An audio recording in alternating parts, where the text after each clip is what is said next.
جائے گا جب جہاں سے کچھ بھی نہ پاس ہوگا، دو گز کفن کا کپڑا تیرا لباس ہوگا۔ الحمدللہ رب العالمین والصلاة والسلام على سید المرسلین، اما بعد فاعوذ باللہ من الشیطان الرجیم، بسم اللہ الرحمن الرحیم، الصلاة والسلام علیک یا رسول اللہ وعلى آلک واصحابک یا حبیب اللہ، الصلاة والسلام علیک یا نبی اللہ وعلى آلک واصحابک یا نور اللہ۔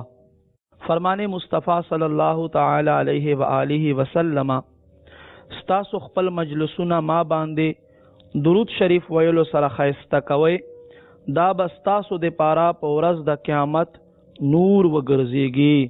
صلو علی الحبیب صلی اللہ تعالی علی محمد صلی اللہ علیہ وآلہ وسلم۔ خوگو خوگو اسلامی رونو او مدنی چینل کتونکو، تجهیز و تکفین یعنی د مړي خښولو په وخت سس شیزونه پکار وي او د دې طریقه زده کولو نه مخکې مونږ ته پکار دی چې ښه نیتونه وکړو۔ د نیت به دا فایده وي چې بغیر د نیت ثواب نه ملاویږي، او څومره چې نیتونه زیات وي دوره الله رب کریم انسان ته اجر و ثواب هم زیات ورکوي۔ راځئ چې د مړي خښولو نیتونه یو ځای وکړو۔ الله رضا د پاره به مړي خښولو کې عیسی علمه فرض کفایه باندې عمل کولو د پاره به په مړي خښولو کې عیسی علمه یو مسلمان رور حق په ادا کوما، ټولو کارونو کې به الله رضا د پاره عیسی علمه، د مړي والو همدردۍ د پاره به عیسی پکې علمه، اکثره عیسی به ځان په اودس کې ګرځوما، مرحوم لا رشتہ دارانو باندې به انفرادی کوشش کوما چې مدنی ماحول سره وابسته شي، خپل ځان د پاره مرحوم او د مرحوم کور والو د پاره به دعای خیر کوما، خلاف شرع کارونو نه به د منع کولو کوشش کوما، مرحوم د پاره ایصال ثواب بکوما، او د مرحوم کور والو ته مرحوم ایصال ثواب د پاره رسائل تقسیمولو او مدنی قافلو کې سفر کولو ترغیب باور کوما انشاءاللہ عز وجل۔ د مړي خښولو احکامو نه مخکې راځئ امیر اہل سنت امیر دعوت اسلامی حضرت علامہ مولانا ابو بلال محمد الیاس عطار قادری دامت برکاتهم العالیہ یو حکایت بیان کړی دی چې هغه حکایت واورو او دې سره مونږه عبرت حاصل کو۔ باپ کی لاش جلانے کے لیے لکڑیاں لے آؤں، 2001 عیسوی میں ہونے والا یہ واقعہ زمزم نگر حیدرآباد پاکستان سے تعلق رکھتا۔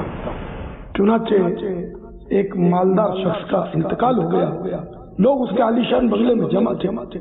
مرحوم کا 19 سالہ جوان بیٹا جو کہ ماڈرن اسکول میں پڑھتا تھا کہیں جانے کے لیے ایک دم جلدی میں اٹھا۔ کسی نے اس جلدی کا سبب پوچھا تو بولا میرے والد صاحب میرے ساتھ بڑی محبت کرتے تھے، میں نے سوچا کہ آخری وقت اپنے ہاتھوں سے ان کو کچھ خدمت کر لوں، چنانچہ ان کی میت کو جلانے کے لیے میں خود لکڑیاں لے آؤں گا۔ یہ سن کر لوگوں کی حیرت کی انتہا نہ رہی کہ اس کا باپ تو مسلمان تھا، پھر اس کو جلانے کے لیے لکڑیوں کا کیا کام؟ غور کیا تو سمجھ آئی کہ اس نادان نوجوان نے غیر مسلموں کی فلموں میں لاشیں جلانے کے مناظر دیکھ لیے ہوں گے، تو اس کے ذہن میں یہ بات بیٹھ گئی ہوگی کہ جو بھی مر جائے اس کو جلانا ہوتا ہے۔ بہرحال اس کے مرحوم والد کو دفن کیا گیا۔ جب فلموں کے خوفناک سائیڈ ایفیکٹ کا یہ قصہ اس علاقے کے لوگوں کو معلوم ہوا تو انہیں بڑی عبرت ہوئی۔ کئی نوجوانوں نے جوش میں آ کر کیبل کاٹ ڈالے۔ کچھ عرصے تک یہی صورتحال رہی، मगर रफ्ता रफ्ता नफ्सो शैतान गालिब आए और केबल फिर से जोड़ दिए गए। काश हम अपनी औलाद को इस्लामी तरबियत देने में कामयाब रहते। सबको चाहिए कि दावत इस्लामी के मदनी माहौल से हरदम वाबस्ता रहें और खूब खूब सुन्नतें सीखें और गुनाह भरे चैनल से किनारा कशी इख्तियार करें। सिर्फ मदनी चैनल देखते रहिए। सल्लु अलल हबीब सल्लल्लाहु तआला अला मुहम्मद। ज़मा इज़्ज़तमंदो چې د مرګ نښې مونږ په یو کس کې پیدا کو نو هلته به مونږ څه کوو؟ حدیث شریف کې راځي کم مړي ته چې مرګ په وخت باندې کلمه ور یاد شي، حضور نبی کریم صلی الله علیه و آله وسلم فرمای دا جنتی دی۔ حضرت عمر فاروق رضی الله تعالی عنہ فرمای ستاسو د مرګ په وخت خپلو مړېدونکو خوا ته اوسئ او دوی ته د کلمې طیبې تلقین کوئ۔ ولې؟ فرمای په دې وجه سره څه چې دوی ویني هغه ستاسو نه وینئ۔ ما عزتمندو قدرمندو اسلامیونو د مړي مرګ په وخت باندې څلور کارونه کول پکار دي۔ اول به مړي چې د مرګ وخت وي نو دی به په ښي اړخ باندې سملوي او مخ په قبله طرف ته کې په دغه طریقه کې کچیرتا د د لپاره مشکل وي نو سیده به سملوي او د سر برا اوچت کې سر ته بالغ یا بل سکیک دی چې د سر را اوچت شي او خپې به قبله طرف ته کې چې د تا قبله ښکارېږي او کچیرته دا هم ورپاره ګران وي نو بیا په کم حال باندې چې مړی پروت دی په هغه حال باندې با دای پرېږدي۔ زما عزتمندو قدرمندو اسلامیونو دویم کار به مونږ دا کوو چې کله زمونږ یو مسلمان ورور مرګ وخت راشي نو هلته به خوشبوی د پاره لوبان یا اگربتی بله کې چې هلته خوشبویي اوچتېږي او دریم کار به مونږ دا کوو چې یاسین شریف تلاوت په ورته کوئ او نورو اسلامیونو ته به وایي چې تاسو سرونه ښکته کوئ او په غور سره اورئ۔ یاسین والقرآن الحکیم۔ زما خوږو اسلامیونو څلورم کار به دا کوئ چې مړي ته به په اوچت آواز سره تلقین کوئ، یعنی د خوا ته به په اوچت آواز سره اشهد ان لا اله الا الله و اشهد ان محمد رسول الله دا به بار بار وای د پاره چې دته په آخر وخت کې کلمې طیبه په جبه باندې ورد او ذکر ور نصیب شي او د اخیره خاتمه په ایمان سره نصیب شي۔ اشهد ان لا اله الا الله واشهد ان محمد رسول الله۔ اشهد ان لا اله الا الله واشهد ان محمد رسول الله۔ امیر اہل سنت مدنی وصیت نامه نه مدنی ګلونه امیر اہل سنت فرمای په وخت ازل کدن هر یو کار سنت مطابق کوي، سیده بمړای سملوي او قبله ته به مخ کړئ او یاسین شریف تلاوت په ورته کوي او آخر وخت پورې به په اوچت आवाज سره د خواته د کلمې ذکر کوي۔ د روح قبض کېدانه بعد هر عمل سنت مطابق کوي، مثلا تجهیز او تکفین په وخت کې ډیر خلق راغونډولو په وجه سره انتظار کول دا نه دی پکار، ولې چې دا سنت نه دی۔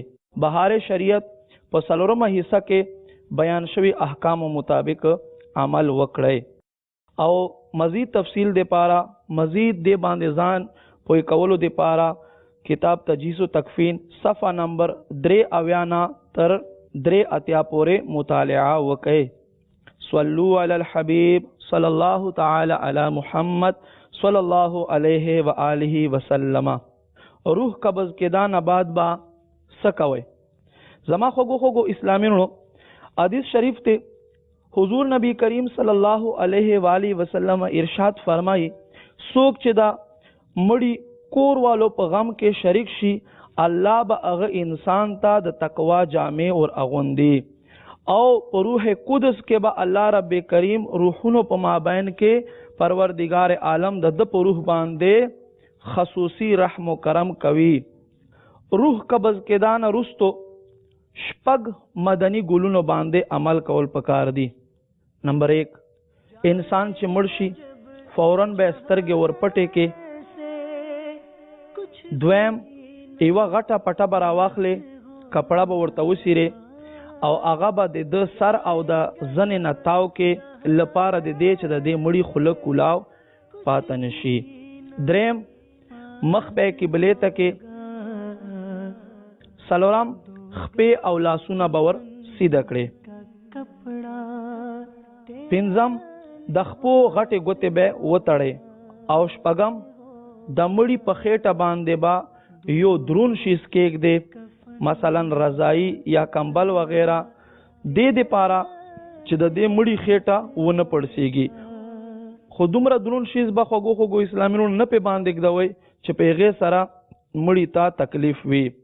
او سترګې بند کولو په وخت باندې به دا الفاظ ادا کړي بسم الله وعلى ملت رسول الله. مزید مدنی ګلونه واوري مړی خواته ایصال ثواب د پاره یاسین شریف او نور اوراد و وظایف کول دا ښه عمل دی. خو زما خوږو اسلامي رونو چې اغمړي بدن چیرته ښکارا نوي. اطلاع د پاره اعلان کول پکار دی چې خلک د دې مسلمان رور جنازې ته راغونډ شي او جنازه ادا کړي. ولی چې جنازه په مسلمان رور باندې ادا کول دا د هر یو مسلمان رور حق ته او د تپکار دی چې د په جنازه کې شرکت وکړي او د مړي د پاره دعای مغفرت هم وکړي. غسل او کفن تیاری یعنی مړي ته غسل ورکولو په وخت باندې مونږ بسس کوو. دا مړي ته غسل ورکولو نه مخکې دا شیزونه ضروری دي چې موجود وي بیا په وخت باندې تکلیف نوي سړی ته پریشانی نوي. اول با ګرمې اوبو ګرمولو بندوبست په ورته وکړي. دویم غسل تخته. دریم اگربتی. څلورم ماچس او پنځم 2 غټې صادرې. شپږم مالوچ. اوم نمبر استنجا د پاره 2 غټې کپڑے او اتم نمبر 2 بالټې چې هغې ته به اوبه ور اچوئ. نهم نمبر مګ چې په کم سره به له بالټۍ نه اوبه را اوړوئ. لسم نمبر صابون. 11 نمبر د بیرې پاڼې.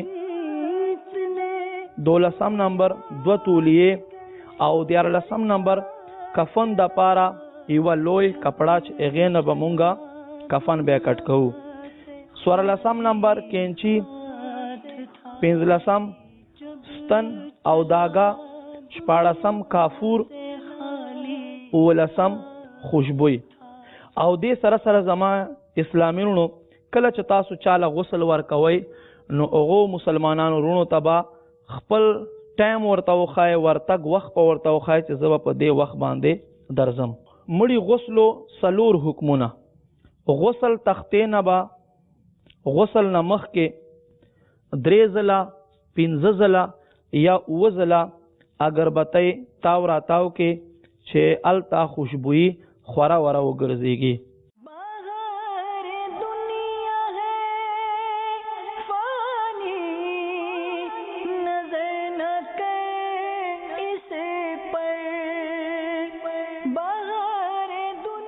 دویم نمبر مړی به په تخته باندې سملوي.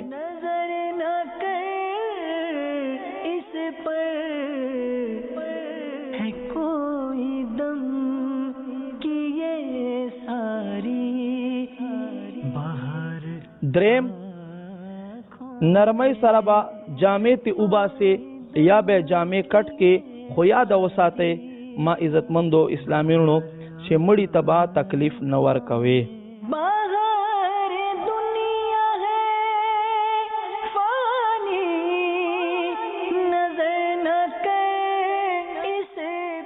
څلورم نمبر نامې نه تر زنګنونو پورې به د بدن په یوې غټې کپړې سره پټ کې، داسې کپړه چې په وخت لمدولو سره هم بې ستري نه کېږي او د دې مړي جسم نه ښکارېږي.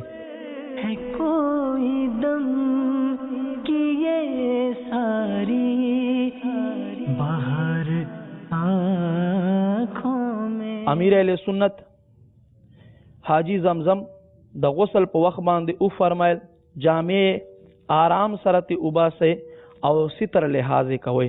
باہر دنیا ہے فانی نظر نہ کر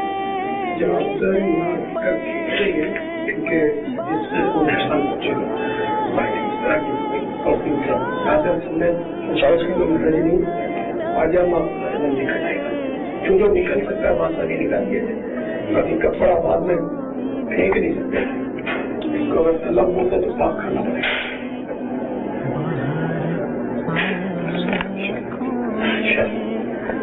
کمر میں ہاتھ چھوڑ کے کمر میں وہ سستا ہو رہا تھا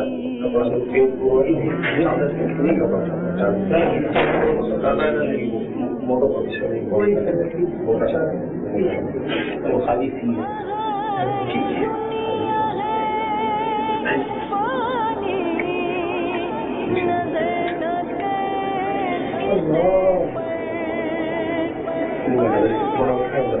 بہت احتیاط سے تھوڑا پٹے کو نیچے کا پھیلا لیتا ہے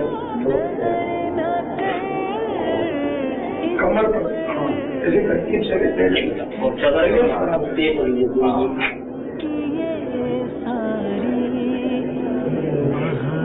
سر کی طرف سے اٹھیں گے، پہلے سر کی طرف سے اوپر کرے، چادر بہت پھیلا نیچے اگر چادر نہ بھی رکھنی ہو تو چاروں طرف سے یہ چادر چاروں سے اٹھی ہے، چادر جو موجود ہے نا اٹھی ہے، یہ ہو جائے گا. اچھا بھائی یہ چادر آپ اگر بولے بس ٹھیک ہے اجازت نہیں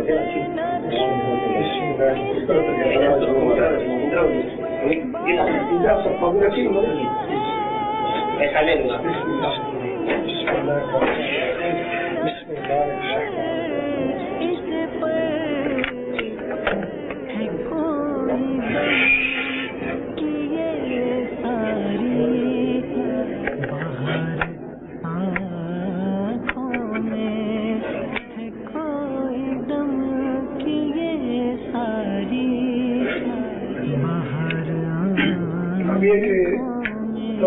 ان کا جو بھائی ہم تصرف نہیں کر سکتے. انہوں نے دو تعویذ میرے دو تعویذ یہ تعویذ بھی ان کے وارث ہو گئے. اب یہ کہ جو وصولت دیں گے وہ بھی اس میں مخصوص گوئندہ دیں گے، باقی سب بات دیں گے. یہ اپنے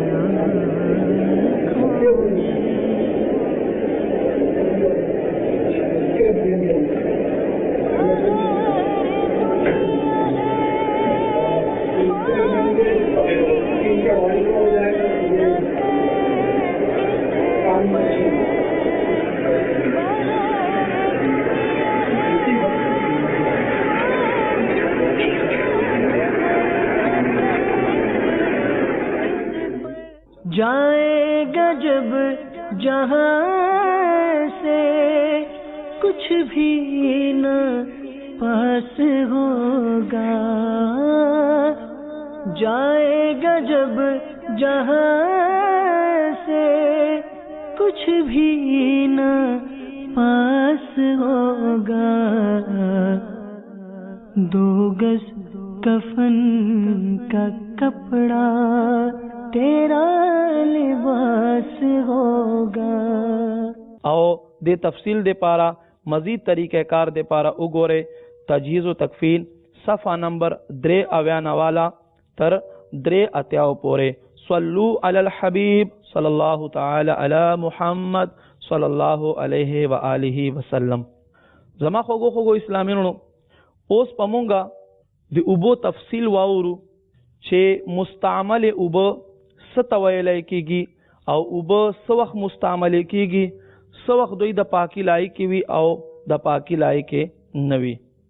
کمې اوبه چې بدن سره میلاو شي هغه پاکې دي، خو اوس استعمال شوې، لہذا په داسې اوبو سره بیا غسل یا اودس کول جایز نه دي. دقسې رنګه بې اودس سړي لاس یا ګوته یا د بدن بله څه حصه اوبو ته دننه کړه، هغه اوبه هم مستعملې وګرځېدلې. لس په لسه نه کمو اوبو کې چې لاس وغیره ورکې نو هغه اوبه مستعملې وګرځېږي. لس په لسه څه ته وایي؟ ما عزتمندو، یو داسې تالاب یا یو داسې خوړ چې هغه هیر چاپیره څلور واړه طرف ته د ټوټل 225 فوټ وي او یو فوټ کې 12 انچونه وي. نو په دې مناسبت سره چې یو خور یا تالاب دومره وي نو هغه کې که څوک لاس هغه کې نو هغه نه اوبه مستعملېږي، بې اودسه لاس پکې ولګي. او دې نه کمې چې وي هغه هر چې څومره وي، خوا که د اوبو ټینکی وي یا بل څه وي، نو هغې سره بې اودسه سړي یا چا باندې غسل فرض شوي وي او لاس یې پې باندې ولګي نو دې سره به هغه اوبه مستعملې وګرځېږي. دقسې یو کس چې غسل په فرض وي، که د هغه هم څه حصه ټچ شي نو بیا مستعملې اوبه وګرځېږي. مړي ته غسل ورکولو په وخت باندې اسراف نه ځان بچ کوئ. دومره اوبه استعمالوئ چې تسلیس سنت ادا شي، یعنی 3 ځله کوم سنت دی هغه چې ادا شي. مړي ته غسل په وخت باندې مړي ته به لاس نه ور وینځئ، نه به د خولې ته اوبه اچوئ او نه به د پوزې ته اوبه اچوي، بلکې ښه خبر دا دی، ښه طریقه دا دی چې کپړه به ورته لمده کې او هغه به د دې مړي په شونډو باندې په غافونو باندې راکاږي او بیا به د پوزې په سروو کې هم راکاږي او هغې نه بعد به بیا وچه داګه پکې یعنی وچه کپړه راکاږي. او مناسبې اوبه به هلې استنجا کولو په وخت که ناپاکي نه وي نو لږ اوبه هم کفایت کوي. امیر اهل سنت فرمایي داسې صورت اختیاروي چې اوبه هم کمې استعمال شي او اودس او غسل هم سنت مطابق ادا شي. ولې فرمایي په ورځ د قیامت په یوې قطرې او د یوې ذرې حساب کېږي. اوبو مزید تفصیل د پاره وګورئ د امیر اهل سنت رساله د اوداسه طریقه او دې سره سره مزید تفصیل د پاره وګورئ کتاب تجهیز و تکفین صفحه نمبر 309 تر 311 پورې. 3 ځله به مخ ور وینځئ او 3 ځله به دواړه لاسونه تر څنګلو پورې ور وینځئ او بیا به د سر مسه ور وکړئ او بیا به 3 ځله د خپو اډوکو پورې دواړه خپې ور ووینځئ. او داس نرستو سر او ګیره به ور وینځئ، بیا به مړی په ګس طرف باندې سملوي او اوبه به پې ورتوی کې دا حصه خي طرف والا حصه بیا ور صفا کې، بیا به دا مړی په خي طرف باندې سملوي او ګس طرف والا حصه به ور صفا کې او دینه بعد به مړی معمولی شانت اوچت کې او په خېټه باندې به زور وکې چې سوي چې هغه ښکته لاړ شي. خو یاد وساتئ زما خوږو اسلامینو، په دې وخت کې بې ستري خلکو نه زیاته کېږي، نو بې ستري سره به خیال کوئ داسې نه چې زمونږ مسلمان رور فرض مونږ نه ښکاره نه شي. دې سره به ډېر خیال ساتئ. او بیا به سر نه تر خپو پورې کافور اوبه پې راتوی کړې. د کافور اوبه یو مګ هم کافي دي. زما خوږو اسلامینو، اوس راشئ چې د مړي غسلو طریقه مونږ په تفصیل سره واورو. اول زما عزتمندو مړی ته به تخته کېږدې او تختې نه به 3 ځله یا 15 ځله یا 9 ځله اگربتی تاو را تاو کې دې پاره چې خدا نه خواسته کمړی نه چیرته خبوی نه راځي نو هغه به په دې سره بند شي. زمین اندر سمانا ہے تیرا نازک بدن بھائی جو لیٹے سیج پھولوں پر یہ ہوگا ایک دن بے جان اسے کیڑوں نے کھا. بیا به هغې نه بعده مړی په دې تختې باندې سملوئ او د آرام آرام سره د جامې به له ده نه وباسئ او که چېرته د جامو باسلو صورت ګران وي نو ښه خبردار دی چې جامې به په آرام سره له ده نه کټ کړي. هغې نه بعد به په مړي باندې یوه داسې غټه کپړه واچوي د ده نامې نه والا تر د زنګنو پورې او ښه خبردار دی چې هغه کپړه د ده په سینې باندې پرته وي نو په دې سره به د ده شرمګاه حفاظت زیات وي. خو یاده وساتئ زما خوږو خوږو اسلامي وروڼو چې هغه کپړه به داسې وي چې په لمدولو سره د دې بدن سرخي د دې مړي بدن نه تښکارېږي. ولې چې مړي ته کتل هم دقسې منع دي چې څنګه ژوندي ته کتل منع دي. بیا به زما خوږو خوږو اسلامي وروڼو مړي ته اول استنجا ور وکې او په لاس باندې به کپړه ورته وخېجوي. مناسب اوبه به الې زیاتې اوبه به نه استعمالوي. دې نه بعد به ده ته اودس ورکوي خو د مړي په اوداسه کې د ده لاسونه تر مړوندونو پورې مینځل او د خولې ته اوبه اچول او د ده پوزو ته اوبه اچول دا د مړي په غسلو کې یعنې مړي په لامبا کې نشته دی. بلکې اول به په لاس باندې به د کپړه خېجولي د غسلو په وخت باندې د ده په شونډو باندې به لمده کپړه راکاږي په غاښونو باندې به راکاږي. بیا به د ده په پوزه کې کپړه راکاږي. بیا به هغې نه بعد وچه کپړه راکاږي دا هغه به ور وچ کې چې په خوله کې اوبه پاته نه شي. هغې نه بعد به سر ور ووینځي ګیره به ور ووینځي او صابون به پې باندې راکاږي. بیا به د ټول په بدن باندې کپړه به د په لاس خېجولې وي او دقسې صابون به له سر نه تر خپو پورې راکاږي. هغې نه بعد به دی په ګس طرف باندې سملوي او ښي طرف باندې به اوبه پې توی کې. بیا به په ښي طرف باندې سملوي او ګس طرف باندې به اوبه پې توی کې او غسلو نه بعد ما عزتمندو چې غسل ورکوي چې ویې لمبوي لږ شانتې به راپورته کې او په خېټه باندې به زور وکړي چې څه یې په خېټه وي چې هغه په آرام سره وځي. که څه د ده له بدن نه خارج شي راوځي نو هغې باندې به اوبه توی کې او بیا به دی سملوي او بیا به له پاسه اوبه پې باندې توی کې او یو مګ به کافورو اوبه پې باندې واوړوئ. خدا یاد وساتئ زما عزتمندو چې یو ځل اودس چې ور وکې او غسل ورکې او بیا له خېټه نه څه راوځي دویم ځل به ده ته غسل نه ورکوي بلکې څه چې راوځي هغې باندې به اوبه توی کړي او د ده په بدن باندې به هم اوبه واوړوي او بیا به په تولیې سره د ده بدن وچ کړي. یو ځل په ټول بدن باندې اوبه اچول فرض دي او 3 ځله اوبه اچول سنت دي او بغیر د ضرورته اوبه په ده باندې نه دي تویول پکار. ولې چې په ورځ د قیامت به د یوې قطرې او د یوې ذرې حساب وي. صلو علی الحبیب صلی الله تعالی علی محمد صلی الله علیه و آله وسلم. اسلامی خویندو د غسل طریقه هم په دې شان دی خو په هغې کې یو څو شیزونه اضافي دي. هغه دا دي زما خوږو خوږو اسلامي وروڼو که د ښځې په بدن څه کالی وي په لاسو باندې بنګړي وي په غوږو باندې کانټې وي وغیره وي یا په پوزه کې څه وي نو هغه به تیلرې کړې صابون او شیمپو دواړه استعمالولی شي خو په زیات استعمال سره په ویښتو کې زک پاته کېږي لہذا زیات استعمالولو نه به ګریز کوئ. یو مدني ګل واورئ مړي په غسل او په خخولو کې جلدی یعنی تادیبه کوئ.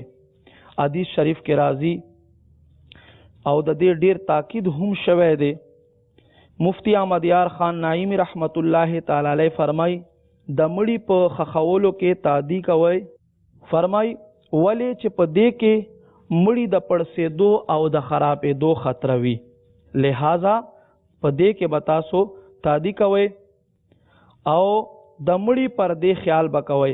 بغیر د غسل ورکولو کسان به بهر کړي. جائے گا جب جہاں سے کچھ بھی نہ پاس ہوگا، 2 گز کفن کا کپڑا تیرا لباس ہوگا، 2 گز کفن کا کپڑا تیرا لباس ہوگا. او خود ستر خیال با کوي. غسل په وخت قبله ته مخ کړئ یا به سر کړئ او بهتر دا دی چې غسل ورکوونکې د مړي خپل وي، یعنی څوک مړي ته غسل ورکوي ښه خبر دا دی چې هغه د مړي خپل وي، او که نه وي بل کس ورکوي نو په کار دی چې هغه ښه ایماندار او پرهیزګار انسان وي. مړي سره به خوشبوئی تاو را تاو کړئ، یعنی د ده په کفن باندې به خوشبوئی ولګوئ، او که دا نوی کفن ورکولو نه مخکې چېرته داسې د بدبویي صورت وي نو بیا به د خواته الته خوشبوئی وګرځوئ اگربتی وغیره په صورت کې چې هغه بدبویي ورکه شي. بقدر ضرورت د مړي اعضا یعنی اندامونو تا تر ضرورت پورې نظر کړئ، بغیر د ضرورت به نه ګورئ. او اوس غسل به څوک ورکوي؟ سړي ته به سړی غسل ورکوي، ښځې ته به ښځه غسل ورکوي، او ماشوم الک ته ښځه غسل ورکولی شي، او وړکوټې جینۍ ته سړی غسل ورکولی شي. خدا یاد وساتئ دومره به وي چې هغه حد شهوت ته رسېدلی نه وي. مړي ته ویښتو کې ګومنځ ورکول یا نوکان د مړي کټ کول یا د بدن ویښته کټ کول خوږو خوږو اسلامي وروڼو ناجایز او حرام دی. دې نه به ګریز کوئ. حکم دا دی چې په کم حال کې دی په هغه حال به دفن کړئ، او که نوک یې مات شوی وي نو کټ یې کوئ، او که ویښته یا نوکان چا ور کټ کړي وي نو هغه به چېرته غوزاروئ نه، بلکې ورسره به د ده په کفن کې کېږدئ. غسل نه بعد بدن کې چې څومره سوراخونه دي دا ږدولی شئ، خو بهتره دا دی چې نه دي ږدول پکار. او په سترګو کې رانځه لګول، سترګې مړي ته ورتورول دا خلاف سنت دی. د اسلامي خویندو مدني ګلونه واورئ، که په نوکانو یې نیل پالش لګولی وي، نوکان یې شنه کړي یا سره کړي وي چېرته رنګ په ذریعې سره، که مړي ته تکلیف نه وي نو صفا یې کوي، او دې دپاره زینور هم استعمالولی شئ. مرګ نه بعد زینت یعنی مړی ښایسته کول ناجایز دی. امیر اهل سنت مدني وصیتونه راشي چې یو څو وصیتونه وورو. فرمای ما ته د باریش اسلامی رور غسل راکړي، او داسې اسلامی رور چې هغه پابند سنت وي. امیر علیه سنت فرمای سید ما ته غسل راکول دا زه خپل ځان دپاره بې ادبي ګڼم. غسل په وخت باندې ستر پوشي ډېر خیال کوئ. کفن په آب زمزم ووینځئ شي نو دا به ډېره بهتر وي، یا د مدینې منورې په اوبو سره ومینځئ شي نو دا به ډېره بهتره وي. امیر علیه سنت فرمای که ما ته په سر باندې یو سید امامه شریف ور وتړي نو دا به ما دپاره ډېره ښه خبره وي. خدا یاد وساتئ شریعت حکم دا دی چې علماو او مشایخو ته په سر باندې امامه ورتړلی شي، او دین علاوه عوام دپاره منع دی. مزید طریقہ کار دپاره وګورئ تجهیز و تکفین کتاب صفحه نمبر 15 تر 4 سل پورې. راځئ چې اوس د کفن معلومات وورو. حضور نبی کریم صلی الله علیه و آله وسلم فرمای څوک چې یو مړی ته کفن ورکی الله عز وجل با دغه انسان ته د مرګ په وخت باندې د سندس لباس ور اغوندي. یعنی د ورېخمو لباس په الله رب کریم دته ور اغوندي. مړی ته مرګ نه پس کم لباس چې ورکولی شوي هغه ته کفن ویلی کېږي او دا کفن مړی ته ورکول فرض کفایه دی. او کفن سنت دا دی چې مړی د پاره 3 شیزونه پکار دي. ایوا لفافه، دویم ایزار او دریم کمیس. او د ښځې اسلامی خویندو په کفن کې 2 شیزونه زیات دي. 3 شیزونه د سره 2 شیزونه نور زیات دي چې هغه یو سینه بند دی او بلا لوپټه دی. او خنثی مشکل د پاره هم 15 کپڑے پکار دي. خو خنثی مشکل ته هم د ورېخمو کپڑے ورکول منع او ناجایز دي. کفن کټ کولو 2 مرحله. په چوڑائی کې با کفن پاو کم 2 غزه وي او په لمبایي کې با 2 میټره کپڑا واخلې. جان ٹھہری جانے والی جائے گی روح رگ رگ.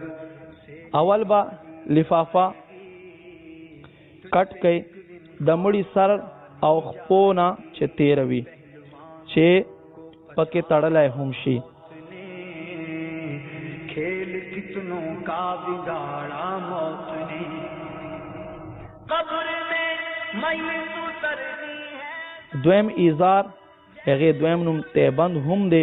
دا به د مړي سر نه تر خپو پورې وي. جگہ جی لگانے کی دنیا نہیں ہے، یہ عبرت کی جا ہے تماشا نہیں ہے. او دریم هغه ته کمیس ویلی کېږي. دا به مړي د اوګونه واخله تر زنګنونو پورې وي، خو زنګنونه به پټ وي پکې، ولې چې هغه هم پرده کې شامل دي.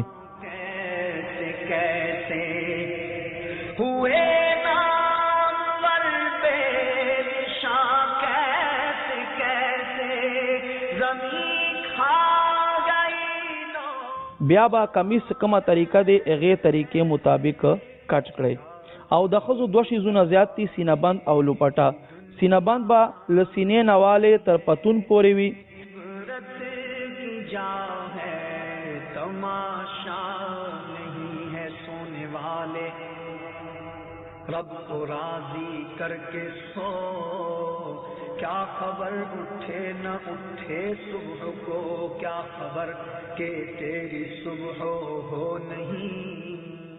او لوپټه به روستو ده منځ لا نه والې د ښځې تر مخ پورې به را اوچته کې. او لوپټه به په چوړای کې د یو غوږ نه تر بل غوږ پورې وي. لوپټه تقریبا 1.5 غز پکار دی. د کمیس نه پاته شوی کپڑے نه هم جوړولای شي. نہیں ہے یہ عبرت کی جا ہے تماشا نہیں. کفن مړی ته څنګه ورکول پکار دی؟ حضور نبی کریم صلی الله تعالی علیه و آله وسلم خوک فرمان دی. فرمای مړو ته کفن خیسته ورکوي. فرمای ولې؟ په دې وجه سره چې دا په ښه کفن باندې خوشحالېږي او بل ځګي کې راځي چې دا یو تر بله فخر په باندې کوي. او سپین کفن ورکوي، مړو ته سپین کفن ورکوي. او زما عزتمندو کم از کم دومره به ورکوي چې اختر تبا د کمې جامې اخیستلې، هغوی جامو باندې به د کمې پیسې لګولې، هغې پیسو په اندازې برابر سره به دومره قیمتي کفن ورکوي. کم الک یا جینۍ چې حد شهوت ته ورسي هغه ته به پوره کفن ورکوي. او دې نه کم الک ته یوه کپړه ورکولی شي او جینۍ ته 2 یعنی لفافه او ایزار ورکولی شي. خو دواړو دپاره بهتره طریقه دا دی چې پورا کفن ورکولی شي. مزید تفصیل دپاره وګورئ تجهیز و تکفین صفحه 290 تر 109 پورې. په دې کې به تاسو ته پورا معلومات حاصل شي. راځئ چې مړی ته کفن ورکولو اوس مونږه پورا طریقه زده کو. اول با سوکو چې کفن نه با خوشبوی 3 ځله یا 15 ځله یا 9 ځله تاو را تاو کو. هغې نه بعد با مونږ مړي د پاره اول کومه کپړه چې کټ کوو هغې ته لفافه ویلی کېږي او دا به دومره وي چې د مړي له خپو او له لاسو له طرفه کم از کم ایوه او لیشت اوږده وي. دې دپاره چې وروستو د مړي دا سر او خپو طرف ته کوم تړل وي چې هغه مړي دپاره آسان شي. دویم به مونږه مړي ته چې کومه کپړه ورکو ازار یا تیبند چې ورته ویلی کېږي دا به د مړي سر نه تر خپو پورې وي. او دریمه کپړه به چې هغې ته کمیس ویلی کېږي دا به د مړي له اوږو نه والا تر زنګنونو پورې خو چې زنګنونه یې پټ شي پکې د دې برابر به کو بیا ډبل کو. خو د دې کټ کولو طریقه به دا وي چې دا به مونږه په اوږدواله کې یو طرف ته راوړو او په منځ کې به معمولی شانتې تیوالو چې هغه به د دې مړي مرۍ خواته جوړیږي. بیا به ښي طرف ته لږ شانتې کټ کو او ګس طرف ته بیا لږ شانتې کټ کو چې بیا مړی وردننه کولو په وخت باندې یو طرف یې مونږ را اوچت کو او مړی په اسانۍ سره وردننه کړلی شي. او د ښځې کمیز کټ کولو طریقه به دا وي چې مړي کمیز هغه په اوږو کې کټ کېږي سیده او د ښځې وال سینې طرف ته به لږ شانتې کټ کې چې د ښځې سر په آرام سره پکې تیر شي. نو په دې طریقې سره به د مړي کفن کټ کې د کفن ورکولو نیتونه. اوس مړي ته کفن ورکوي دې نه مخکې پکار دی چې مونږه ښه نیتونه وکړو. راځئ چې تاسو مونږ هم دا سره دوره وکړو او زده یې کړو چې مړي ته کفن ورکولو په وخت کم نیتونه کول پکار دي. الله رضا د پاره به مړي ته کفن ورکوم، فرض کفایه به ادا کوم، ضرورتا ملګرو تبا د کفن طریقه هم خایمه، د کفن دفن سنتونه به ورته خایمه. کفن کې ګدولو په وخت به مړي سره نرمي کوم چې دته تکلیف ونه رسی. په سینه به کلمت و یبه ورلیکم، په تندي باندې په شهادت ګوتې سره بسم الله الرحمن الرحیم به ورلیکم، خوشبوئی به ورلګوم.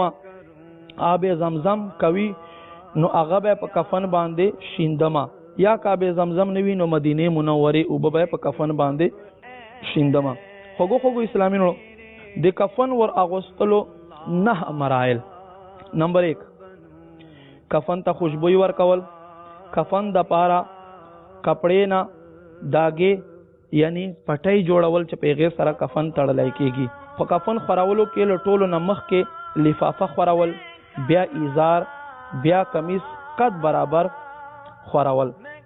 د ښځې په کفن کې به اول سینه بند، بیا لفافه، بیا ایزار، بیا لوپټا او بیا کمیس ورته واچوي. په دې طریقې سره به زنانه ته یعنی ښځې ته کفن ورکوي. مړی کفن کې ایښودلو په وخت نرمي سره ږدول او د سیتر خیال کول. شهادت په ګوته سینې باندې اوله کلمات طیبه او پزړه باندې یا رسول الله صلی الله علیه و آله وسلم ورلیکل. خو یاد وساتئ چې په دې وخت کې باس یایي یعنی انک پنه استعمالوي. کمیس ورغوستل او په تندي باندې شهادت په ګوته سره بسم الله لیکل. نامه او سینې په منځ کې د مشایخو نمونه لیکل. ښځې ته چې کمیس ورکوي نو ویښته به 2 حصې کړي او په سینه به یو خوا او بل خوا ورکېږدي. سجده پیشانی په ځای باندې کافور ورلګول مړي ته پکار دي. بیا به ایزار اول د ګس طرف نه راوړوي او بیا به د ښي طرف نه راوړوي. لفافه یعنی غټ صادر اول د ګس طرف نه او بیا د ښي طرف نه راوړوي. د ښځې کفن ورکولو په اخیر کې به سینه بند راوړوي. دین وروسته به اوس مونږه د کفن ورکولو تفصیلا طریقه بیان کو. زما خوګو اسلامینو اول به کفن نه خوشبوئی تاو راتاو کې. بیا به سړی د پاره اول لفافه کېږ دی. لفافې نه بعد به ورپسې ایزار کېږ دی او ایزار نه بعد با کمیس ورته کېږدې. یکدم یہ دنیا چھوڑ جانا ہے بغیچے چھوڑ کر خالی زمین اندر. بیا به مړی ورته را اوچت کې او د کمیس یو طرف به را واوړوې چې مړی کېږدې، بیا به دا له پاسه طرف په باندې را واړوې او مړی پکې سملوې او په کومې کپړې سره دی چې د مړي فرض پټ کړي وي هغه به آرام سره ترې راکاږې، هغه به ترې وباسې او دا کمیس پې د هغې کپړې په ځای باندې راشي او دې سره به د ده ستر پټ شي.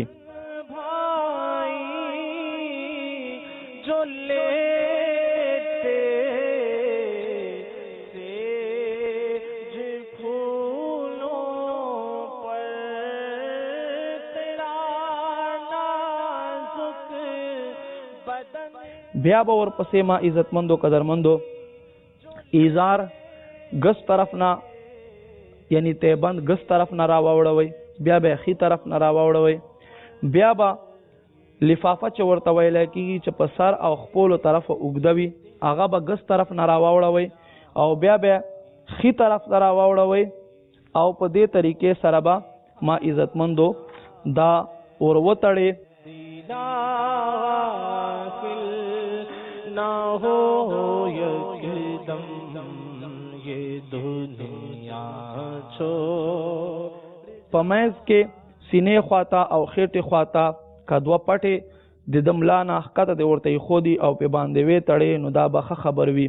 ولې چې ډېر مسلمانان وروڼه داسې وي چې هغه درانه وي نو بیا د ده اوچتولو په وخت باندې د کفن شلیدا خطروي. نو یاد وساتئ چې په دې کې پورا خیال ساتئ او دې ته به غور کوئ.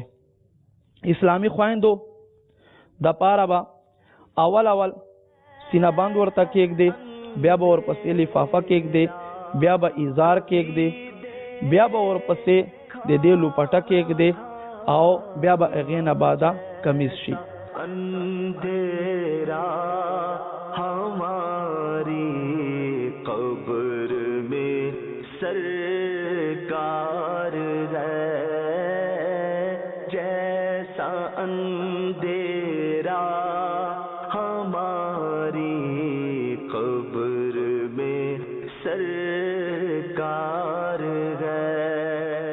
څه وخت چې کمیس پې باندې راواوړوې نو د اسلامي خویندو ویښته د ښي طرف وال او ګس طرف وال راواوړوې او په سینې باندې به ور کېږدې، بیا به هغې نه بعد لوپټه په سر باندې ور کېږدې، بیا به ایزار یعنې تیبند ګس طرف نه راواوړوې، بیا به ښي طرف نه راواوړوې، بیا به لفافه چې ورته ویلی کېږي چې په سر او خپلو طرفه اوږده وي هغه به ګس طرف نه راواوړوئ او بیا به ښي طرف ته راواوړوئ او په دې طریقې سره به ما عزتمندو دا ور وتړې.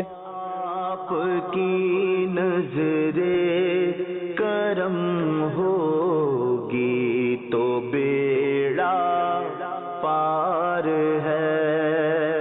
یا نبی عطار کو جنت میں دے اپنا جوان سیتا صدیق کا جو تیرا یار غار ہے. صلو علی الحبیب صلی اللہ تعالی علی محمد صلی اللہ علیہ وآلہ وسلم. راځئ یو څو مدني ګلونه نور واورئ. مړی چې څه وخت مونږ په کفن کې ږدو نو په هغه وخت کې ضروري دی چې د ده لاسونه به د ده په سینه باندې نه ږدوئ بلکې د ده لاسونه به د سره په سایډونو کې کېږدئ. د ناف او سینه په منځ کې به اور ولیکئ یا غوث اعظم دستگیر رحمت الله تعالی علیہ، یا امام اعظم ابو حنیفہ رحمت اللہ تعالی علیہ، یا امام احمد رضا رحمت اللہ تعالی علیہ، یا شیخ ضیاء الدین رحمت اللہ تعالی علیہ. او ناف ناوالا سر پورې به پورا په بدن باندې مدینه اور ولیکي. ما عزتمندو دا خبر دی چې اور ولیکلی شي په یو مړي باندې ضروري دی چې دا به خامخا د تور لیکي. او خبر دا دی امیر علیه سنت فرمای چې یو سید ما ته دا په خپل باندې په ګوته سره راولي کی او په دواړو سترګو باندې مناسبه دی چې د مدینه منورې د کجورو اډو کې خودلی شي. مزید تفصیل دی پاره وګوره تجهیز و تکفین صفحه نمبر 98 یعنی دوکم سل نوالا تر 107 پورې یعنی یو سل و پورې وګوره. او زما خوګو اسلامیونو کفن ورکولو نه بعد مړی جنازه حق ته یو مسلمان رور باندې اوس د جنازه احکام جنازه متعلق سو حکم دی او کومه طریقې کار دی هغه طریقې کار به اورو. حضرت داؤد علیه السلام الله رب کریم په بارگاہ کې عرض وکړو یا پروردگار عالم څوک چې یو مسلمان رور جنازه کې لاړ شي نو تب هغه مسلمان ته څه اجر ورکړي. الله رب کریم ورته فرمایل اے داؤد علی نبینا علیه السلام زبد د انسان جنازه د پارا د جنازه کې تک کولو د پارا فرشته راولېګما. صلو علی الحبیب صلی الله تعالی علی محمد صلی الله علیه و آله وسلم. زما خوګو اسلامیونو جنازه نیتونه مونږ جنازه ته ځو نو مونږ ته کم نیتونه کول پکار دي. امیر اهل سنت نظر شمه امیر اهل سنت دامت برکاتهم العالیه جنازه ته تک په وخت باندې هم مونږ ته خیسته نیتونه خایل دي. راځي چې هغه نیتونه وورو او ان شاء الله بیا چرته مونږ جنازه ته روانو نو دا نیتونه به چې څومره راته یاد وي حسب توفیق په دا نیتونه ادا کوو.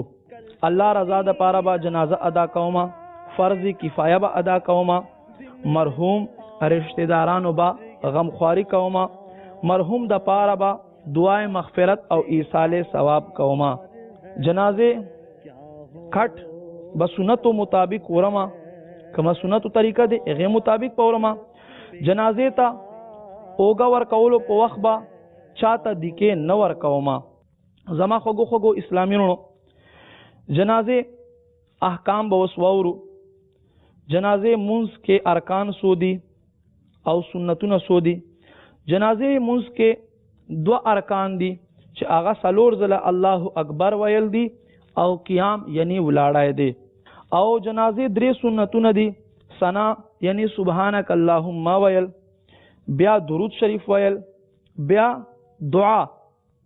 موږ د جنازه شپږ مدني ګلونه نیت په دې طریقې سره کوي چې نیت کوم الله رضا دې پارا ثنا الله د پارا او درود نبی کریم صلی الله علیه و آله وسلم د پارا او دعا د دې حاضر مړي د پارا او درېدم په دې حاضر وخت د حاضر امام پسې مخ میں دې په طرف تا کعبه شریفه الله اکبر نیت کر لیجیے.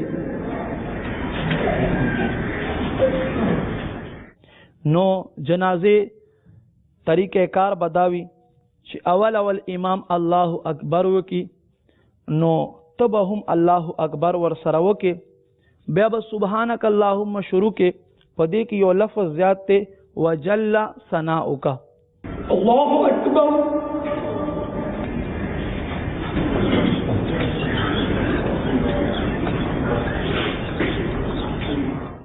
بیا به امام الله اکبر وکي تب هم الله اکبر وکي بیا به د جنازه درود شریف یعنی درود ابراهیمی ویل افضل دی. درود ابراهیمی با وای الله اکبر.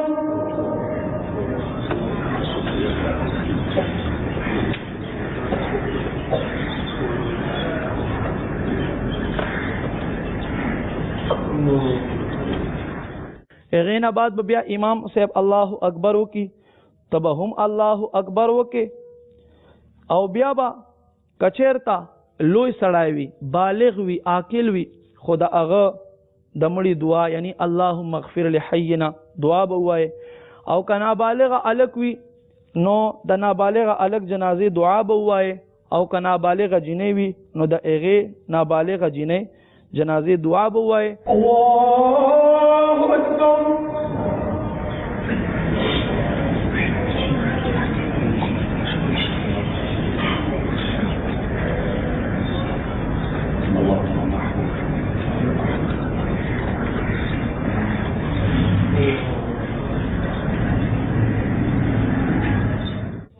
دین بعد با امام الله اکبرو کی تب هم الله اکبرو کې دواړه لاسونه به آرام سره پریک دی او امام چخی طرف ته او ګس طرف ته سلام ګرځوي تب هم خی طرف ته او ګس طرف ته سلام وګرځوي. الله اکبر. السلام علیکم ورحمۃ اللہ. السلام علیکم ورحمۃ اللہ. ما خوږو اسلامي نو حضرت مالک بن انس رضی الله تعالی عنہ نا دنیا نه تګ نه بعد چا په خوب باندې ولیدو تپوس ته وکړو ما فعل الله بک الله رب کریم اے حضرت انس بن مالک رضی الله تعالی عنہ تاسو سره سم معاملہ وکړه دور ته فرمایل چې الله رب کریم په ما باندې مهربان شو او د یوې کلمې په برکت سره ز وبخلما وی هغه کلمه مال حضرت عثمان غنی رضی الله تعالی عنہ نه اوریدلې و. حضرت عثمان غنی رضی الله تعالی عنہ با سو وخت جنازه وکتلا نو د دخول مبارک نه بدا الفاظ راوتل سبحان الحي الذي لا يموت. نو فرمای لہذا ما بهم چې جنازه ولیدا دا کلمه به مې وی او رب کریم دې کلمې په برکت سره ماتا بخنا عطاو فرمایلا. صلوا علی الحبیب صلی الله تعالی علی محمد صلی الله علیه و آله وسلم. د مړي په تعلق د مونږ د جنازه او شرایط. نمبر 1 مړی به مسلمان وي یعنی څوک چې مړ شوی وي مسلمان به وي مسلمان جنازه له به ورځي. نمبر 2 بدن او کفن پاک. نمبر 3 مړی موجود دل. نمبر 4 جنازه پزمکه ایخودل یا پلاس باندې خو چې نږدې وي او که زناور وغیرہ کې وي نو بیا جنازه مونږ نه کېږي.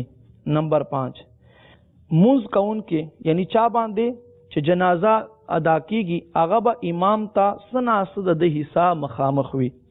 فرض عیسای پټول پکار دي فرض عیسا به اخکاری نه که فرض عیسای اخکاری نو بیا د دې مړی جنازه نکېږي. او که یو مړی نه زیات مړی وي نو بیا په دې زیاتو مړو کې یو مړی با سنا صحیحا امام ته مخامخ وي. اوس راځي زما خوږو اسلامینو چې د دې او واړه شرایطو تفصیل بیان کو. یعنی ما خوږو اسلامینو اول د مړی مسلمان دل لازمی دي. مونږ چې چا باندې جنازه ادا کو هغه به مونږ ته پته وي چې دا مسلمان دی بیا به مونږه د جنازې ته ورځو. دویم پاکی ضروری دی چې هغه مړي ته غسل ورکړی شوی وي او کفن هم پاک وي. دریم مړی به موجود وي. څومره به موجود وي راځئ چې د دې تفصیل هوس مونږ واورو. کل یا نصف خو سره د سر موجود دل دا ضروری دی. نصف به وي خو سر به خامخاوي. دغه سه ما عزت مندو قدرمندو جنازه با پز مکه باندې پرتوي یا که په کټ باندې پرتوي بیا هم کېږي. خو یاد اوساته په گاڑی کې یا په سورلې باندې په زناور باندې جنازه پرتوي بیا جنازه نه کېږي. او چا باندې چې جنازه کېږي هغه با قبله طرف ته پروت وي کروستو توي جنازه مړای با قبله ته مخامخ پروت وي کروستو طرف توي نو ما خوږو اسلامینو د سړی هم جنازه نه کېږي. او فرض عیسای پټول پکار دي فرض عیسا به اخکاری نه که فرض عیسای اخکاری نو بیا د دې مړی جنازه نه کېږي. راځي چې یو څو مدني ګلونه واورو اغا احکام سره تعلق ساتي چې جنازه منز اول حق چاته دی بیا ورپسې چاته دی. زما عزت مندو حکم د شریعت دا دی چې جنازه حکم اول د جنازه منز چه دی هغه بادشاہ اسلام ته دی. کا هغه نوی بیا قاضی پکار دی که هغه هم نوی بیا خطیب د جمعې پکار دی او که هغه هم نوی بیا امام الحی یعنی د محله جماعت سکم امام وی او که هغه نوی نو بیا ولی خاص ته. خدا یاد اوساته د امام محله یعنی محله کم امام چوي هغه د تقدم یعنی ړومبه کېدل مخکې کېدل په ولی باندې دا استحبابي حکم دی. کچیرته هغه هم موجود وي او یو ولی په باندې را مخکې شي نو بیا پروا نشته دی. جنازې نه وروستو مړي ته دعا کول مستحب عمل دی او په حدیث شریف کې د دې ډیر تاکید شوی دی. حضرت ابو هریره رضی الله تعالی عنہ نے روایت ته ابو داود شریف حدیث ته فرمای تاسو چې مړي باندې جنازې منځ وکئ بیا په خلوص زړه سره یعنی په خالص زړه سره حضور علیه السلام فرمای دتا دعا کوي. مفتی احمد یار خان نعیمی رحمت الله تعالی علیہ فرمای جنازې نرستو دعا سنت هم دے او صحابہ کرام طریقہ هم دے. چنانچہ نبی کریم صلی اللہ تعالی علیہ وآلہ وسلم نجاشی بادشاہ چی جنازہ او فرمائلا نو جنازے نه بعد دعا هم ورته وکړه. او حضرت عبداللہ بن سلام رضی اللہ تعالی عنہ ایو ورځ جنازې موز نه پاتو چې دایره ورسېدو نو خلکو جنازې موز کړو د आवाज ورکړو اے خلکو جنازې نه خو زه محروم شوم خو اوس می دعا نه ما محروم کوي دعا کې هم ما تاسو در سره شریک کړئ. خو ما خوګو اسلامینو ایوا شیطانی وسوسه چې مونږه پزړونو کې راځي اغا ډیر خلک وای چې فقهای کرام خو جنازې نرستو دعا کولونه منع کړی ده. نو یاد وساتئ ما خوګو اسلامینو فقهای کرامو مطلقاً دعا کولونه منع نه ده کړي بلکې اغا منع په دې وجه سره کړی دا چې خلک په ولاړه باندې دعا ورته کوي نو داسې بخکاریږي چې دا جنازې مونږ کومه دې اوږد شولو لہذا دعا ور پارا کوي خو په ناست سره کوي یا چې صفونه مات شي یا دومره دعا اوږدول چې تدفین کې تاخیر راشي نو په دې وجه سره فقهای کرامو دینا منع کړی دا.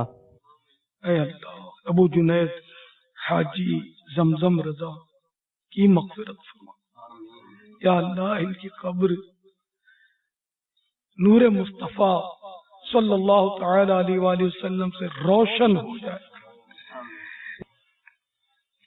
الہ العالمین مرحوم نے دعوت اسلامی کی بڑی خدمت کی خصوصاً مدنی انعامات قفل مدینہ کے خاص داعی تھے خاموشی اور نگاہوں کی حفاظت کے. یا الہ العالمین ان کی قبر کو محبوب کے نور سے پر نور کر دے. یا اللہ ان کی قبر کو جنت کا باغ بنا دے. الہ العالمین ان کی بے حساب بخشش کر دے اور ان کی قبر و جنت کا باغ بنی رہے. یا الہ العالمین پیارے حبیب کی ساری امت کی مغفرت آمین بجاہ النبی الامین صلی اللہ تعالی علیہ وآلہ وسلم. یو کسنا تکبیرونه پات شول نو هغه با څه کوي د هغې څه حکم دی. خوږو اسلامینو خیسته طریقه دا دی چې څو تکبیرونه ته پاته وي او کم دعا یا درود شریف یا ثنا ته پاته وي پکار دی چې په هغې طریقې سره دی ادا کی او کچیرته دته خطر وي چې زه دا په دې طریقې سره ادا کوم نو جنازه به روانه شي اوچته به کړلی شي او خلک به روان شي نو اوس حکم د دې پاره دا دی چې څو تکبیرونه ته پاته شوي بس هغه ورځله دی الله اکبر الله اکبر دوه ځله پاته شي دوه ځله دی الله اکبر وایي که درې تکبیرونه پاته شي به درې ځله دی الله اکبر زر تر زره وایي او بیا دی سلام وګرځوي. الله اکبر اللہ السلام علیکم ورحمۃ اللہ اللہ السلام علیکم ورحمۃ اللہ اللہ اکبر السلام علیکم ورحمۃ اللہ السلام علیکم ورحمۃ اللہ. او زما خوږو اسلامینو دې چپړو سو حکم دی کچیرته یو سړی چپړې کېړی پخپوي او خپې پکې دن نوي نو بیا ما عزتمندو قدرمندو د دواړو پاک کېدل ضروری دي او که خپې اعتبار کړی وي نو بیا پاک کېدل ضروری نه دي. امیر اهل سنت فرمایي زما جنازه دی یو سید ادا کړي یا د یو سنی عالم با عمل او پابند سنت وي او که هغه نه وي نو بیا یو با عمل او پابند سنت اسلامی رور یا کله اولاد نه آل نه څوک وي نو هغه خو امیر علیہ سنت فرمای زما خواهش داده چې په دې ټولو کې سادات کرامو ته ترجیح ورکړل شي. ما عزتمندو د جنازې موز متعلق احکام د پاره تجهیز او تکفین مزید تفصیل د پاره وګورئ.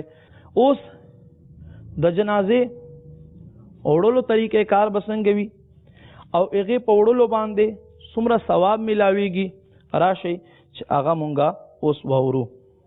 جنازې ته سلويخ قدمه اوګه ورکولو سره سلويخ کبیره گناهونه معاف شي. او یو بل روایت کې راځي چې الله رب کریم دا جنازې ته اوګه ورکون کی حتمی مغفرت او فرمایي. اوس جنازه به مونږه څنګه ورو؟ ما عزتمندو اول جنازې خي طرف ته براشه د مړی خي اوګه طرف ته با خپل خي اوګه ورکه او لس قدمه با جنازې کټ اوسه.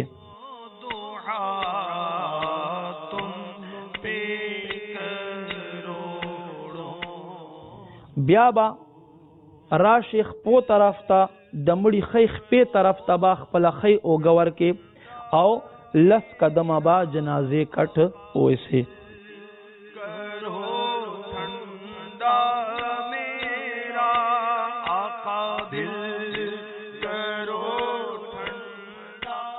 بیا بلاړ شي ګس طرف ته ګسه اوګه تبا خپل ګسه اوګه ور کې او لس قدمه با جنازې کټ اوچت کې ور سره.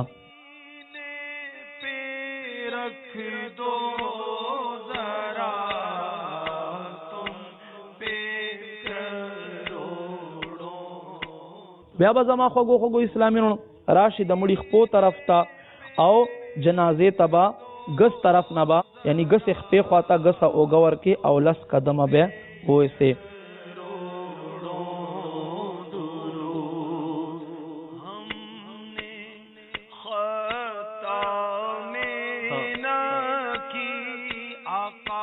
او پکار دی چې اعلان وکړای شي چې الله رضا دې پارا جنازې کټ لس قدمونه اوري.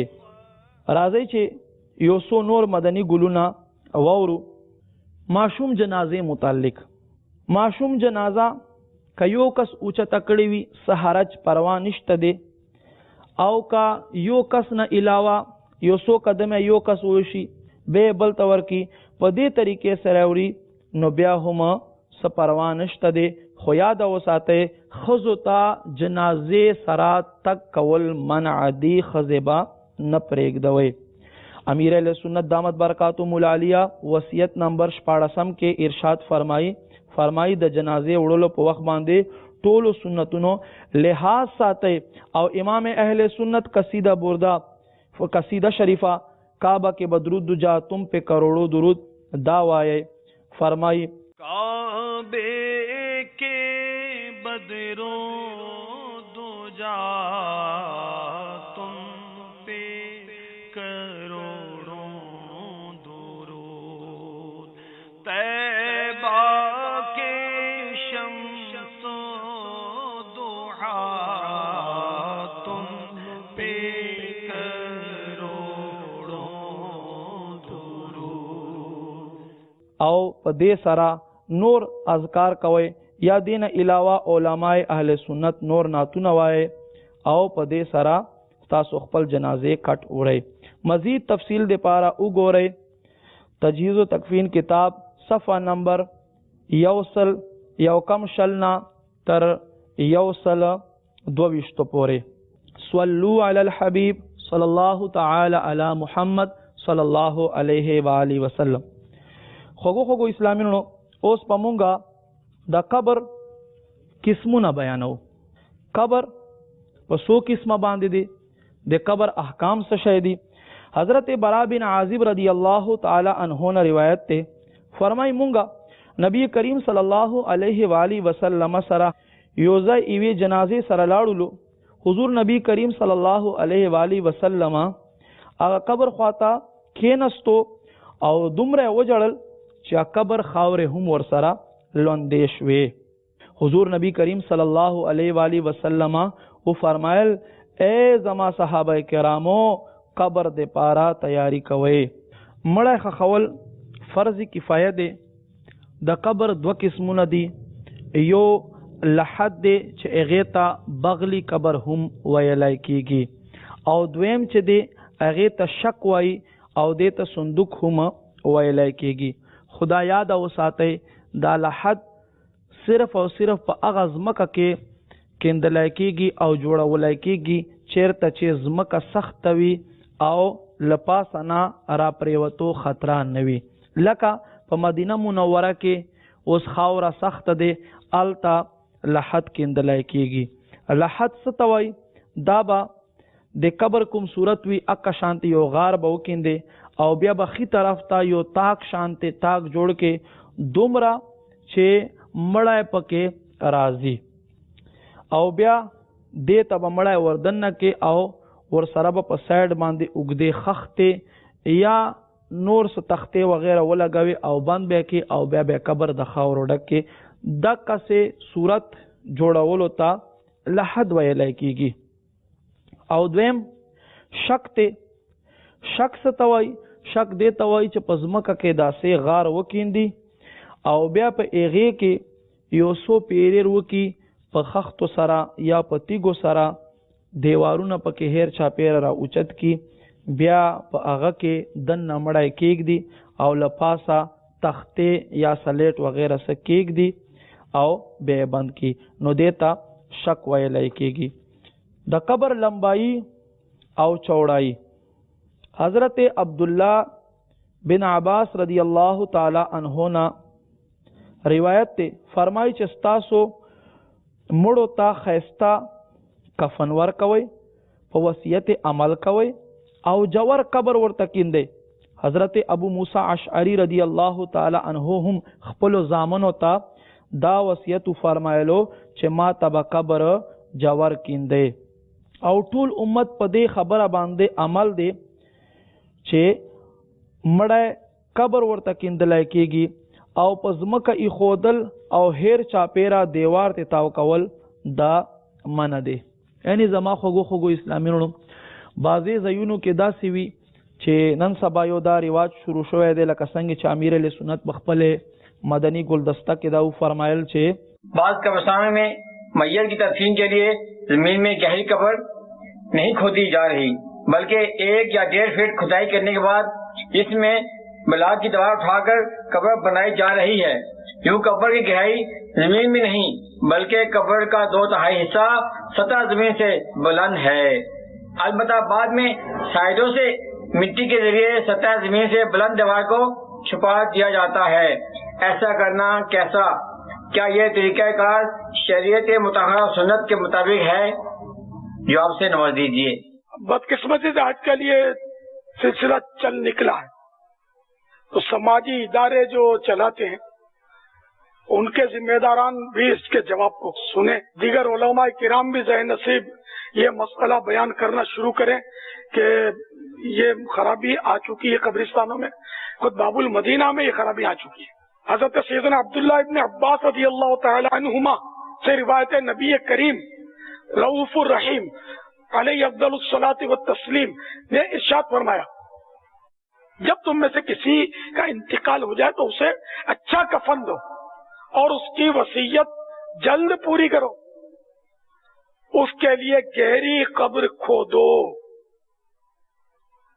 सहाबा किराम अलैहिमुर्रिज़वान का न सिर्फ अपना अमल इस सुन्नत पर था बल्कि अपने बाद अपने वुरसा और लवाहिकीन को भी इसी की वसीयत फरमाया करते थे. जैसा कि खलीफा दुवम हजरत सैयदना फारूक आज़म रज़ी अल्लाह तआला अन्हु ने वसीयत फरमाई कि इनकी कब्र को कद बराबर गहरा और कुशादा बनाया जाए. यूं ही हजरत सैयदना मूसा अशअरी रज़ी अल्लाह तआला अन्हु ने बवक्त वफात अपने बेटों को वसीयत की कि कब्र गहरी और वसी यानी खुली कुशादा खोदो, और उनके बेटों ने उनकी वसीयत पर अमल करते हुए ऐसा ही किया. तब सवाल में जो कहा गया بالکل خلاف سنت ہے اور امت مسلمہ کے متواتر عمل کے بھی خلاف. یعنی مسلسل یہ عمل چلا آ رہا تھا مسلمانوں میں.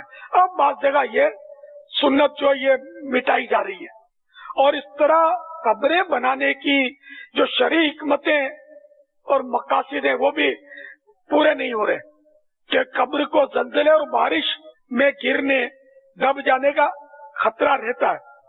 نیز جانور اور مردہ چور لوگوں سے بھی میت کی حفاظت ہونی چاہیے. تو یہ دیوار کے ذریعے جو بنائی جا رہی نا اس میں زلزلہ آیا جھٹکا آیا کہ دیواریں گری مردہ بار, بارش آئی دیوار گری مردہ بار, جانور تھوڑا سا بھی سوراخ پڑ گیا اس میں ایک آدھ اینٹ نکل گئی ایک آدھ دیوار گر گئی مردہ پڑا ہوا جانور اس کو نوچے گا.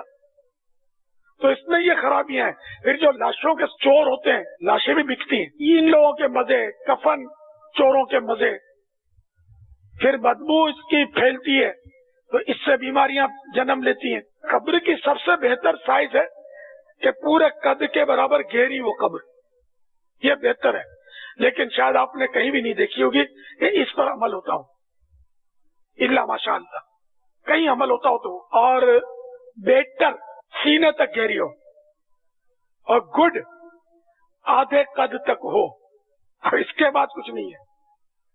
بہترین جو ہے سب سے فرسٹ جو ہے وہ پورا قد, اور اس کے بعد یا تو سینے تک ہو, مگر بہتر وہی تھی پورے قد کی, ورنہ کم از کم آدھے قد تک تو ہو. لیکن اب تو فٹ 1.5 فٹ میں ہی بس ایک کھڈیا کھود کے اس میں رکھ دیتے ہیں بیچارے کو. اس سے بچنا ضروری ہے, اور جو بھی ایسا کرتے ہیں وہ مہربانی کر کے اس سے بچیں. ارباب اقتدار بھی اگر کوشش کریں, انتظامیہ, تو اللہ کرے کہ یہ بھی ثواب کے حقدار ہوں گے کہ اس پر بالکل کوئی آرڈر جاری کریں. بعض باتوں پر یہ آرڈر جاری کرتے رہتے ہیں تو اس پر بھی کر دیں کہ سنت کو بھی زندہ اور قانونی پابندی اس طرح کی جہاں بھی ہو تو وہاں مطلب یہ لوگ قانونی کاروائی کریں اس پر, انتظامیہ جو ہے ہماری گورنمنٹ. تو اس طرح یہ برائی ختم ہوگی, اور جو اس بری بدعت کو ختم کرے گا اور سنت کو جاری کرے گا انشاءاللہ 100 شہیدوں کا اس کو ثواب ملے گا. دعوت اسلامی کی مجلس تجویز و تکفین کے ذمہ دار اسلامی بھائی نے متعلقہ ادارے کے ڈائریکٹر کو امیر اہل سنت دامت برکاتہم العالیہ کی جانب سے غیر شرعی قبر سے متعلق ایک بیان دکھایا اور ساتھ ہی ساتھ ان غیر شرعی قبروں کی نشاندہی کی. تو باب المدینہ کراچی کے قبرستان کے ڈائریکٹر نے دعوت اسلامی کی مجلس کی کاوشوں کو سراہتے ہوئے ہاتھوں ہاتھ اس طرح کی غیر شرعی قبروں کی روک تھام کے لیے حکم نامہ جاری کیا. جس طرح کہ آپ نے بتایا کہ قبر کی کھدائی جو ڈیپنیس ہے اس کی کتنی ہونی چاہیے, امیر اہل سنت جو ہے انہوں نے جس طرح بات بیان کی ہے اور واقعی شرن جو بھی ہے وہ بہتر جانتے ہیں اور ہم لوگوں کو اتنے شرعی طور پہ واقف نہیں تھے. تو جس طرح کہ آپ نے کہا کہ قبر میں چاہیے کھدائی ہونی چاہیے, تو انشاءاللہ تعالی ہم اس پہ ابھی آپ کے سامنے ہی ہم نے آرڈر بنوانے کے لیے دیا کہ شرن جو بھی ہے فارمیلٹی اس کو پوری کی جائے, اور ہم تو ان کے بے حد ممنون اور مشکور ہیں کہ انہوں نے ہمیں کسی نشاندہی کی اور ہمیں مطلب گناہوں کی طرف سے روکا ہے. تجویز تکفین کا جو آپ کا یہ ادارہ ہے اس کے ہم کاوشوں کو سراہتے ہیں, اور انشاءاللہ تعالی ہم آپ سے وقتاً فوقتاً رہنمائی بھی حاصل کرتے رہیں. کراچی کے دا طریقہ دے باب المدینہ کے چ پزمکا باندے دا سے دے سلیٹ یا د خخت دیوارون را اوچت کی او مړای پکې کېک دی. نو ګوره دا منع دی او دا زمونږ د اسلامی طریقې خلاف دی. طریقہ کار دا دی چې یا به لحد ته جوړوي او یا به شک جوړوي, او په دې طریقې سره به که لحد جوړوي نو ما کومه طریقه چې بیان کړه په هغې طریقې سره به بیا مړی پکې کېږدي, او که شک وي نو بیا به په هغې طریقې سره چې غار به ورته وکیندي او بیا به تر زنګنونو پورې 3 یا 4 پیرې به دیوار را اوچت کې بیا په هغې کې دننه مړی کېږدي او بیا به له پاسه تختې یا سلیټ نور څه پې باندې کېږدي. زما خوږو خوږو اسلامینو, نبی کریم صلی اللہ علیہ وآلہ وسلم په دې باندې تاکید کړی دی چې مړي ته جوور قبر کیندئ, او لکه څنګه چې تاسو واورېدل چې حضرت ابو موسی اشعری رضی الله تعالی عنہ هم خپلو بچیانو ته په دې طریقې سره پسې توکړو چې ماته جوور قبر کیندئ, لہذا دا کومه طریقه چې شروع شوې ده لدین د مونږه اجتناب کو. نبی کریم صلی اللہ تعالی علیہ وآلہ وسلم خو فرمان دے, فرمائی ستاسو چې مړی ووینئ نو کور والو ته دعا ته ورځئ. فرمای په جنازه کې یو قرات ته، په خخول هم یو قرات ته، او په تعزیت کولو کې هم یو قرات ته. او فرمای دا یو قرات چې دی دا د احد غره برابر وي. صلو علی الحبیب صلی الله تعالی علی محمد صلی الله علیه و آله وسلم. راځي زما خوږو اسلامینو چې مسلمان رور یا خور قبر خواته مونږ ورشو او خخوي نو مونږ ته سسنیتونه کول پکار دي. قربان شم امیر اهل سنت دامت برکاتهم العالینا چې امیر اهل سنت دا نیتونه هم مونږ ته خایل دي. راځي چې دا نیتونه واورو او چیرته الله مونږ ته داسې خیسته موقع راکړي نو په هغې موقع مونږ ته دا خیسته نیتونه ادا کول پکار دي. الله رضا ده پاره به خخومه مسلمان رور د مسلمانی حق په ادا کوما. قبرستان والو تبا دعا کوما او قبرستان ته دنه کې دا په وخت باندې با دا دعا وایم السلام علیکم یا اهل القبور یغفر الله لنا ولکم وانتم سلفنا ونحن بالاثر. په قبرستان کې با خپې بل خپې ګرځما، په قبرونو با خپې نګداوما او نور تبهم د دې نصیحت کوما. فضل خبرونه با ځان هم بچ کوما او نور تبهم د دې نصیحت کوما او موقع په مناسبت سره با خلق ته د نیکی دعوت ورکوما او خپل او نور ته عبرت حاصلولو د پاره با نصیحت کوما او دې سره سره با مرحوم تا ایصال ثواب کوما.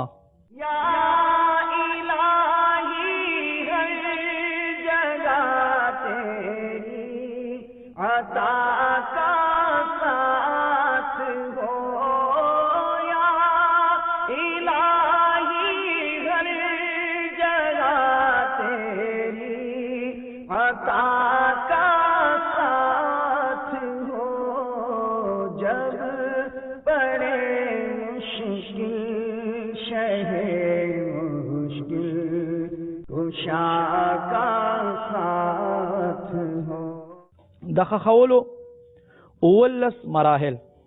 په قبرستان کې قبر داسې په ځمکه کې کیندل چې الته بل قبر نوي.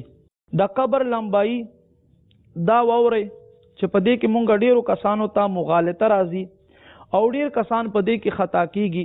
نو یاد وساتئ زما خوږو اسلامینو بهتره طریقه دا دی چې قبر دومره وکیندل شي چې څومره دا سړی قد وي او که دومره نه وي نو بیا د نصف قد برابر او په چوړایي کې د نصف قد برابر او په اوږدواله کې به قبر دومره اوږد وي چې مړی په آرام سره پکې راځي، خپو طرف ته یا سر طرف ته تنګ نه وي او د تاسو تکلیف نه وي.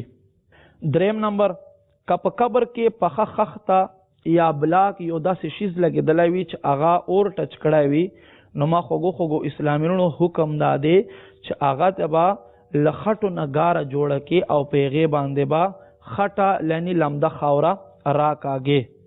دننه په تختو باندې یاسین شریف، سوره ملک، درود تاج شریف او نور اورادو وظایف ویل او بیا به هغه په باندې دم کړي. پنځم مخامخ دیوار کې به تاک جوړ کې پیغه کې عہد نامه، شجره شریف، نقش هرکارا او دین علاوه دیگر تبرکات با کېږدي. او مړی چې قبر ته ښکته کوي نو قبلې له طرفه بیا ورښکته کوي. ښځه ښکته کولو په وخت به پرده لګوي او مکمل ستر پوشي به کوي. ښه خبره دا دی چې ټول د دې خپل وي. قبر ته ښکته کولو په وخت باندې به بسم الله وعلی ملت رسول الله ووایې. نمبر 9 قبر کې مړی خي طرف ته سملول یا مخ یې قبلې ته کول پکار دي او مړی سر خواته به نرمه خاوره وخوروي، ورته کې به ږدي په نرمه خاوره باندې به سرګدوي. چېرته ځمکه ښکته اوبره وي هغلته بیا نه سملوي بلکې په دې سره هم مړي ته تکلیفي پکار دا دی چې ځمکه ورله صحیح کې او نرمه خاوره سر ته بلکې ښه خبر دا دی چې ټول بدن ته خورا وره وګرځوي. او 11 نمبر خخولو نه وروستو سر طرف تبا خورې ورواچوي په لاسونو سره بله پر ډکه کې او دا الفاظ به ادا کې منها خلقناکم. دویم ځل چې لپاره ډکه وي نو دویم ځل به دا ووایې وفیها نعیدکم، او دریم ځل چې خپله لپاره ډکه کې نو دا الفاظ به ادا کې ومنها نخرجکم تارة اخرى. 11 نمبر د مړي قبر چې جوړوي هغه به د اوخ کوهان شانتي یعنی ډلوان شانتي جوړوي، څنګه چې دا اوخ ملاوي کوهان ته راوتوي قبر به په دې طریقې سره جوړ کې.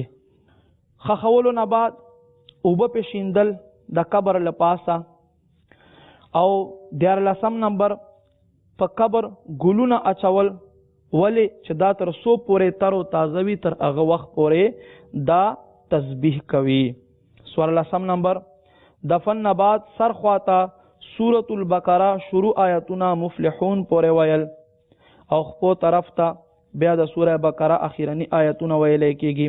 الف لام میم ذلك الكتاب لا ريب فيه هدى للمتقين الذين يؤمنون بالغيب ويقيمون الصلاة ومما رزقناهم ينفقون والذين يؤمنون بما أنزل إليك وما أنزل من قبلك وبالآخرة هم يوقنون أولئك على هدى من ربهم وأولئك هم المفلحون. بسم الله الرحمن الرحيم. آمن الرسول بما أنزل إليه من ربه والمؤمنون كل آمن بالله وملائكته وكتبه ورسله لا نفرق بين أحد من رسله وقالوا سمعنا وأطعنا غفرانك ربنا وإليك المصير. لا يكلف الله نفسا إلا وسعها لها ما كسبت وعليها ما اكتسبت ربنا لا تؤاخذنا إن نسينا أو أخطأنا ربنا ولا تحمل علينا إصرا كما حملته على الذين من قبلنا ربنا ولا تحملنا ما لا طاقة لنا به واعف عنا واغفر لنا وارحمنا أنت مولانا فانصرنا على القوم الكافرين. 15 نه بعد تدفین نه بعد تلقین کول، مړی ته به تلقین وکي. تلقین به په دې طریقې سره کوي، داسې به ووایې 3 ځله اے فلانیا د فلانی بچیا، یعنی مور نوم به واخلې ورسره، او 3 ځله به دا ووایې اے فلانیا د فلانی بچیا، اے فلانیا د فلانی بچیا، اے فلانیا د فلانی بچیا. بیا به ووایې اذکر ما خرجت من الدنیا شهادة ان لا اله الا الله وان محمدا عبده ورسوله وانك رضيت بالله ربا وبالاسلام دينا وبمحمد صلى الله عليه وسلم نبيا وبالقرآن اماما. یا زمزم رضا اتاری بن نور جہان، یا زمزم رضا اتاری بن نور جہان، یا زمزم رضا اتاری بن نور جہان. اذکر ما خرجت من الدنیا شہادت ان لا الہ الا اللہ وان محمدا عبدہ ورسولہ صلی اللہ تعالی علیہ وآلہ وسلم وانک رضیت باللہ ربا وبالاسلام دینا وبمحمد صلی اللہ علیہ وآلہ وسلم نبیا وبالقرآن اماما. 14 نمبر دعا او ایصال ثواب کول.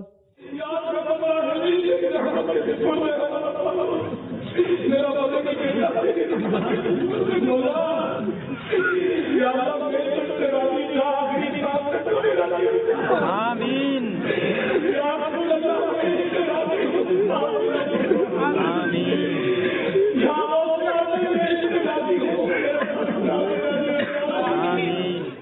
او 19 نمبر سر خواتا ودریدل او آزان کول.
خخولنا رستو د دې ټولو شیزونو اعلان پکار دی.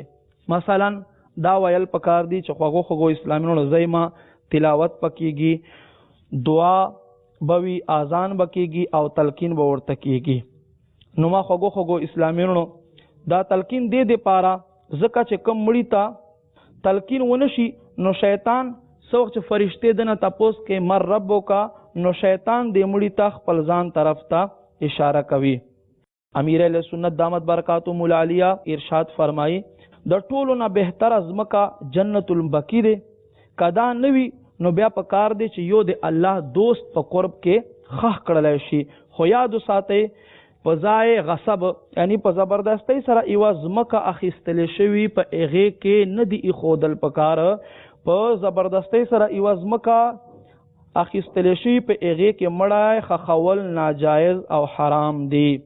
د دې احکام تفصیل د پاره وګورئ تجهیز و تکفین صفحه نمبر 1 دیشنا تر 1 باندې دیشتو پورې. بهتره طریقه دا دی چې قبر ته یو کس ورخکته شي، دو کسان هم ورخکته کېدای شي او کدرې ورکو شي نو پروا نشته دی. او خزبا محرم ورخکته کوي، بل چاته د ښکته کولو اجازت نشته دی. او که هیڅ څوک نه وي نو بیا به پرهیزګاره بندگانو باندې خزا ورخکته کولی شي. اوس په کفن باندې لیکلو متعلق ما عزتمندو دور مختار په کفن باندې لیکل جایز او دا بخنه سبب شمارلی دی، بلکې دومره پورې راځي دور مختار کې دی چې یو کس خخولو نه بعد چا په خوب باندې وکتلو چې څه در سره وشو نو هغه ورته وی چې چا زما په تندي باندې بسم الله الرحمن الرحیم را لیکلیو، الله رب کریم بسم الله په برکت سره ماتا بخنه وکړه.